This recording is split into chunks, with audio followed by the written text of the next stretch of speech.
Coaches, today on the channel, we're going to talk about professional growth and things that you need to do in season to prepare yourself for the off-season head coach and interview circuit. Stay tuned.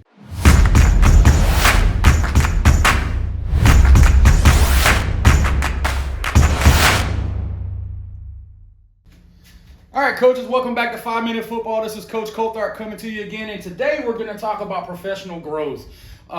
Some things that you need to pay attention to in season as you're preparing yourself to apply for and ultimately get your first head coaching job. And you know, I've been a head coach several times, and you know, as a younger guy and as an older guy, and I can just tell you that every interview process is different.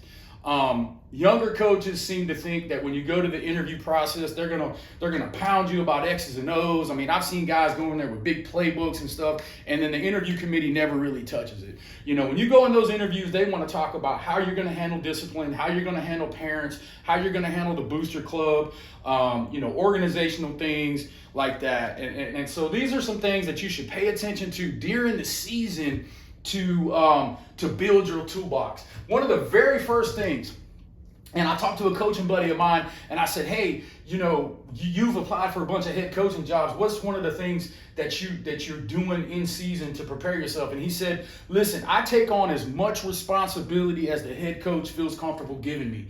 And one of those things that a lot of coaches duck and don't like is equipment. But I'm telling you, if you understand equipment as far as not only fixing it and what it is, but ordering it, understanding how much it costs. You want to keep your AD happy, don't lose stuff.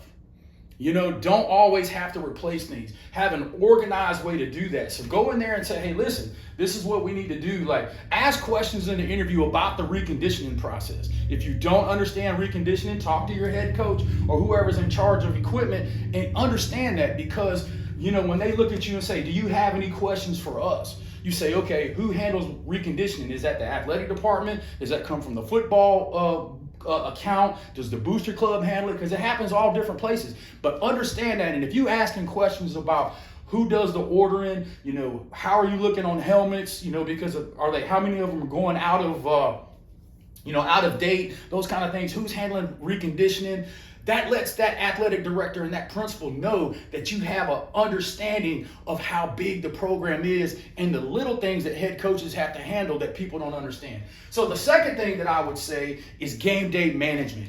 Pay attention to how the head coach sets up pregame warm-ups. I think that's really, really important. And, you know, if you're the wide receiver guy, you're used to running your warm-ups, but are you really paying attention to what the linebackers do? You know, film it. Get somebody to film pregame warm-ups so that you can see how everything rotates. Understand that, and then you have a better understanding of how that works. See how the sidelines are run. Okay? Pay attention to how the head coach runs those sidelines. Who's responsible for what? Who's the get-back coach? Who's in charge of the trainers? You know, who's on the headsets? What happens on the headsets? So game day management is really important. Who deals with the officials? Who meets the officials? Have that process in place so you can go in there and say, you know, if they say, hey, what's game day like? Well, you can say, well, look, we're going to do this, and this. So just having a better understanding of game day management, that's one thing that young head coaches struggle with. So pay attention to that so that when you get your opportunity, it's not something that bites you in the hind parts. And then lastly, and probably the most important thing that kind of gets you through the interview process, is be able to talk about fundraisers and dealing with the booster club. Pay attention to how your head coach deals with the booster club. Pay attention to different types of fundraising, you know, apparatuses, whether it be gold cards or, you know, golf tournaments or reverse raffles or whatever it is you do at your school. Because I'm going to tell you, I've been in, you know, probably a dozen head coaching interviews in my career, and every one of them talked to me about raising money. And so you want to have a good concrete idea of how you want to raise money. And in particular, do some research about the community that you're going to. And you know, don't go in there and say, hey, yeah, we're going to do, you know, we're going to raffle off, you know, this, and this, or we're going to have this huge golf tournament. But you're going to like a rural country school where there's not a golf course within 30 miles. Okay, so understand your community, understand fundraising, understand how to deal with boosters, and as you move into your interview process, as you get that first head coaching job, if you understand these three things, it's going to give you a smooth transition and let you concentrate on the actual kids. I was told one time when I got my first head coaching job that I enjoyed my last football practice, and there is some truth to that.